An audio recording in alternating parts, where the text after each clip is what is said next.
The phone call that broke me. My name is Ava. I'm 26 and I used to think pain had a limit until that night. The night my phone rang at 2:47 a.m. and everything I thought I knew about loyalty shattered like glass. That day had already been rough. My best friend, Lila, hadn't texted me back for 2 days, which wasn't like her. We'd been inseparable since high school, shared secrets, heartbreaks, even rent. But lately, she'd been distant. Whispering on the phone. Smiling at messages she wouldn't show me. I kept brushing it off, convincing myself I was just overthinking the same way I always did when people started slipping away. That night, I couldn't sleep. Something in my chest felt off, like my body knew something my mind refused to see. I turned on my phone and saw a message from an unknown number. Just 5 words. You deserve to know everything. My heart started racing. Before I could even process, my phone started ringing. The voice on the other end was male, low, shaky. Ava, I'm sorry, but you should sit down. It was Ryan. My boyfriend. The same Ryan I'd been with for 3 years. The same Ryan who promised me we were building a future together. The same Ryan who swore Lila was like a sister to him. I didn't speak. I couldn't. He kept talking, his words blurring into static until one sentence cut through like a blade. It was never supposed to happen. She didn't mean to betray you. I remember the sound of my own breathing, harsh, uneven, animalistic. That's when I realized the truth wasn't calling to explain. It was calling to destroy everything I thought was safe. And before sunrise, I would find out just how deep their betrayal went. When the sun rose that morning, it didn't feel like morning at all. It felt like the world was mocking me, shining light on everything I didn't want to see. I hadn't slept. My hands were still shaking as I replayed Ryan's words over and over, trying to find a version that didn't mean what I already knew. But there wasn't one. I finally grabbed my keys, got in my car, and drove. I didn't even know where I was going until I realized my body had already made the decision my mind hadn't: Lila's apartment. The closer I got, the heavier the air felt. Every red light felt like it was giving me one last chance to turn around. But I didn't. I needed to see it. I needed to hear it from her. When I knocked, the door didn't open right away. I heard whispering. Then the sound of someone moving quickly, a chair bumping, footsteps, panic. And then she opened it. Lila looked like she hadn't slept either. Her hair was messy, her eyes wide, but not from guilt. From fear. Ava, she whispered, like my name hurt to say. Where is he? I asked. She froze. That was all the answer I needed. Behind her, I saw Ryan's jacket on the couch, the same jacket I'd bought him for his birthday last winter. The world went silent. The kind of silence that doesn't come from peace, but from the death of something sacred.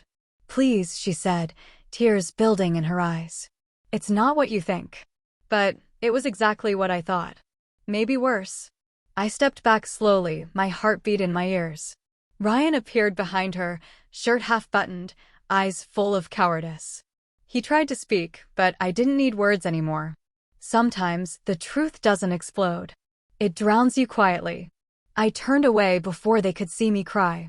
Because in that moment, I made myself a promise. I would never be the girl they pitted again. I was going to make them remember the pain they taught me. And soon, they would. I didn't cry that day.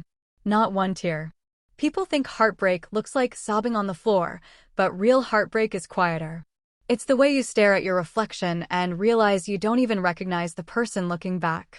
I drove until my gas light came on, ended up in a parking lot outside an old cafe I used to go to with my mom. I sat there for an hour, just breathing or trying to. Every inhale hurt. Every exhale felt like releasing a piece of who I used to be. Then something inside me shifted. Not anger, not yet. Just this. Clarity. They wanted me weak. Confused. Small. But I wasn't going to give them that satisfaction. I opened my phone, scrolled through every photo, every message, every memory that tied me to them. And then I found it, the proof. Old messages between Lila and me, where she talked about Ryan behind his back. The little lies she told to make me doubt myself. And a video from 2 weeks ago, where Ryan's voice was in the background of her apartment when she swore she was home alone. They'd been sloppy. And that's when my pain finally sharpened into purpose. I called someone I hadn't spoken to in months, my old college roommate, Jess. Jess worked in digital PR now. She'd always said, "Ava, if anyone ever tries to bury you, let me hand them the shovel." When she answered, her tone changed instantly. "What did they do?" she asked. I told her everything. The silence on the other end wasn't shock. It was calculation. Then she said the words that started everything that came next. "Good. They built their lives on lies. Let's show everyone what truth can do." That night, we made a plan, one that would make them face their own reflection the way I had. Because sometimes, justice doesn't come in courtrooms or apologies. Sometimes, it starts with a broken heart and ends with a quiet, calculated storm. And I was ready to bring it. We moved slowly, like surgeons. Jess didn't want drama. She wanted precision. No public meltdowns, no drunken rants at parties. Just facts laid out so plainly that denial would look ridiculous.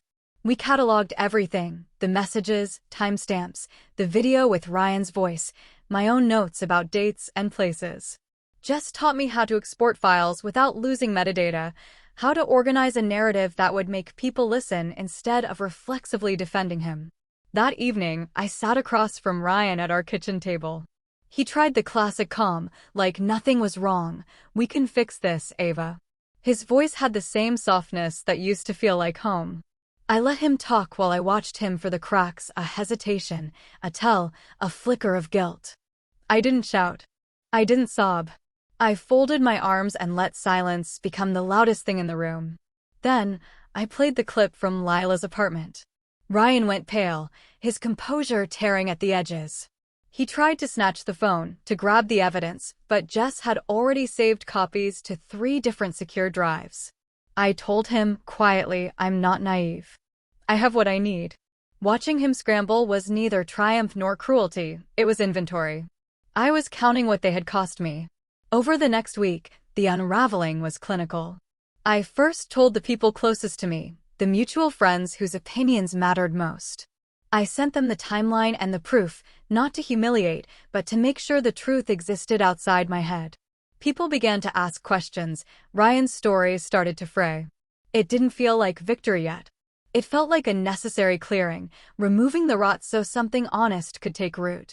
And while they whispered in corners and patched together their versions of events, I sat with a strange calm. For the first time, the chaos of betrayal had a shape, and I was the one holding the map. A week passed before the Betrayal storm hit. People always imagine revenge as a single moment, one grand explosion. But in reality, it starts quietly.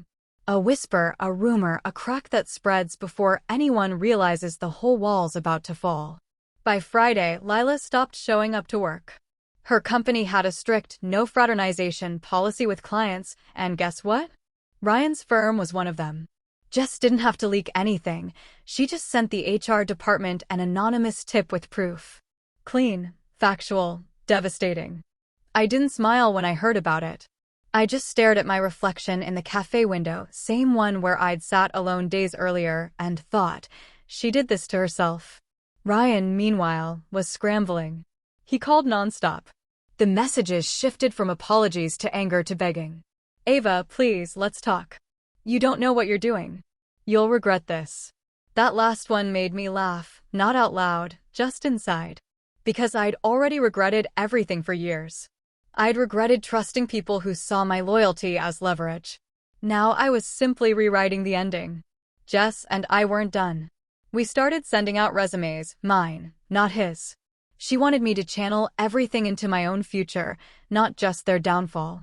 You're not just proving them wrong, she said. You're proving you still exist beyond what they broke. Still, every night when I closed my eyes, I saw the moment Lila opened that door. The look in her eyes, guilt mixed with fear, played like a haunting. Because beneath all the fury, I still didn't understand why. What made her cross that line? What made him risk everything? I thought the truth was out. But one message, arriving at 2 a.m. the next night, would tell me I'd only seen the surface and that the real story was about to begin. It was 2:03 a.m. when my phone buzzed. At first, I thought it was Ryan again, another desperate attempt to crawl back into my head. But the name on the screen froze me. Lila. For a full minute, I just stared at it. My hands felt cold, heavy. I almost didn't open it. Almost. Then curiosity won. Lila, Ava, please. I need you to know the truth. It wasn't how it looked. Can we meet? I laughed. Out loud this time. The kind of laugh that's half anger, half exhaustion. But then she sent another message, a picture. A contract. Ryan's signature. And next to it, a clause I'd never seen before, client partnership coverage, confidential liaison arrangement. My heart started racing. What was this? I called Jess immediately. She was half asleep, but when I told her, she snapped awake.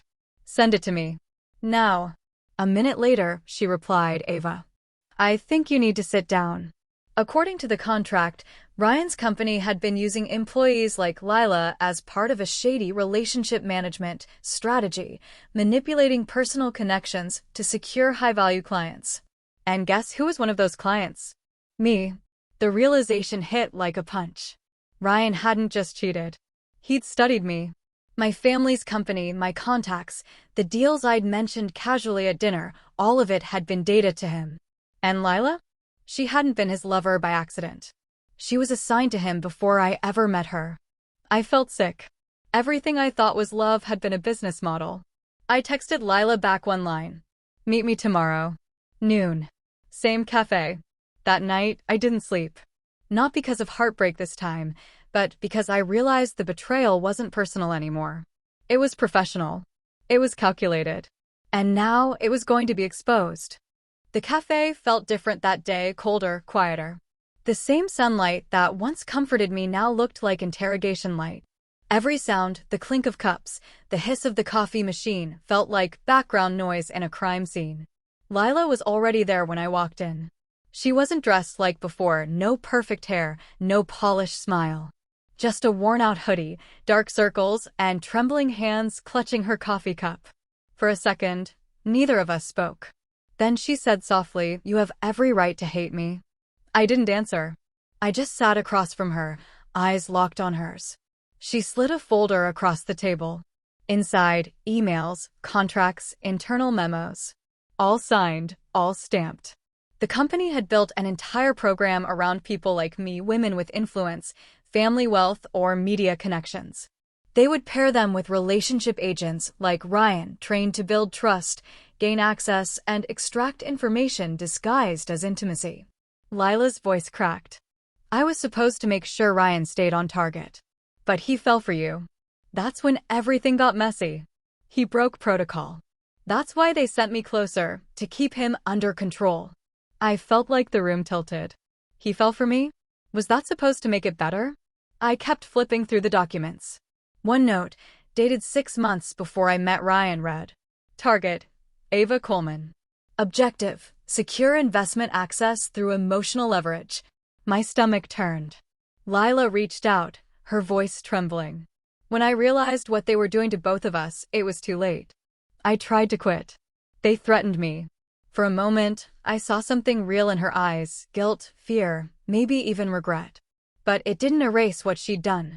I stood up, sliding the folder into my bag. You should have told me sooner. She looked down. I know. But if you're going to take them down, I'll help you. That was the moment it shifted. This wasn't just my heartbreak anymore. It was war. And I wasn't the victim in this story anymore. I was about to become the one thing they never expected. The woman who fights back. The next morning, I wasn't the same woman who'd once cried in that cafe. This time, I walked in wearing calm-like armor. Lila was beside me, pale but steady. Jess had already arranged everything behind the scenes. What began as heartbreak had evolved into strategy. We met a journalist from an independent investigative outlet, someone Jess trusted. I laid the folder on the table. Inside, contracts, confidential memos, emails, proof of how Ryan's company used emotional manipulation as a business tactic. The journalist flipped through every page in silence, his eyes widening. This isn't just unethical, he said finally.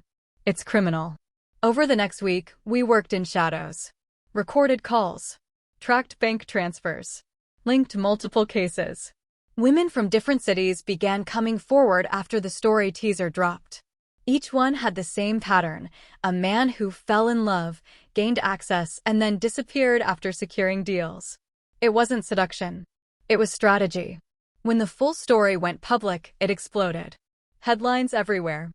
Hashtags trending. Love as leverage. The corporate manipulation scandal.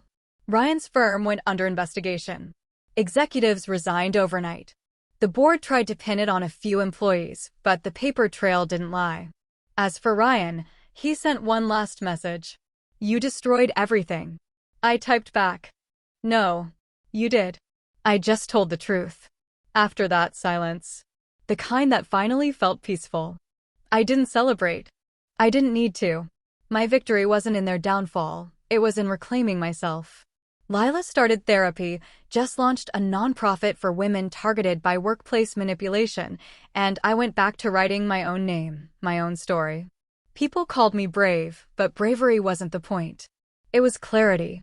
For the first time, I saw myself not as the girl who got hurt, but as the woman who refused to stay broken.